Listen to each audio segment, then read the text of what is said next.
അയോധ്യ രാമക്ഷേത്ര പ്രതിഷ്ഠാ ദിനവുമായി ബന്ധപ്പെട്ട പ്രസ്താവന വിവാദമായതോടെ ഗായിക KS ചിത്രയെ പിന്തുണച്ച് ഗായകൻ G വേണുഗോപാൽ പ്രതിഷ്ഠാ ദിനത്തിൽ നാമം ജപിച്ചും വീടുകളിൽ വിളക്ക് കൊളുത്തിയും ആചരിക്കണം എന്ന ചിത്രയുടെ വീഡിയോ സമൂഹമാധ്യമങ്ങളിൽ ചർച്ചയായിരുന്നു. ഇതോടെ ചിത്രയെ അനുകൂലിച്ചും വിമർശിച്ചും കമന്റുകളും പോസ്റ്റുകളും എത്തി.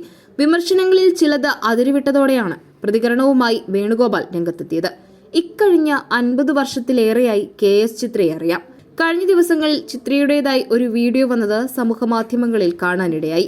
അയോധ്യയിലെ രാമക്ഷേത്ര പ്രതിഷ്ഠാ ദിനത്തിൽ പ്രാർത്ഥനാ നിരതരാവേണ്ടതിനെ കുറിച്ചാണ് വീഡിയോ. തുടർന്ന് ആ മഹാഗായികയെ ആരും സ്നേഹിച്ചു പോകുന്ന വ്യക്തിത്വത്തെ അപമാനിച്ചും അവരെ ഒറ്റപ്പെടുത്തേണ്ട ആവശ്യകതയെക്കുറിച്ചും നിരവധി പോസ്റ്റുകൾ പ്രത്യക്ഷപ്പെട്ടു. ഇന്നുവരെ യാതൊരു വിധത്തിലുമുള്ള കോൺട്രവേഴ്സികളിലും ഉൾപ്പെടാത്ത ചിത്രയെ സംബന്ധിച്ചിടത്തോളം ഇതെല്ലാം വല്ലാത്ത സങ്കടമുണ്ടാക്കുന്നതാണ്. ഇക്കഴിഞ്ഞ 44 വർഷങ്ങളിൽ ചിത്ര പാട്ടുപാടുക മാത്രമാണ് ചെയ്തിട്ടുള്ളത്.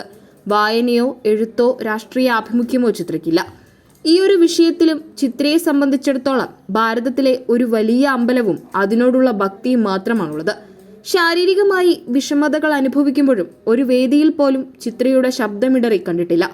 ഈ ഭൂമിയിലേക്ക് പാടുക എന്ന കർമ്മം അനുഷ്ഠിക്കാൻ മാത്രം വന്നു ചേർന്ന ഒരു മഹാപ്രതിഭയാണ് ചിത്ര.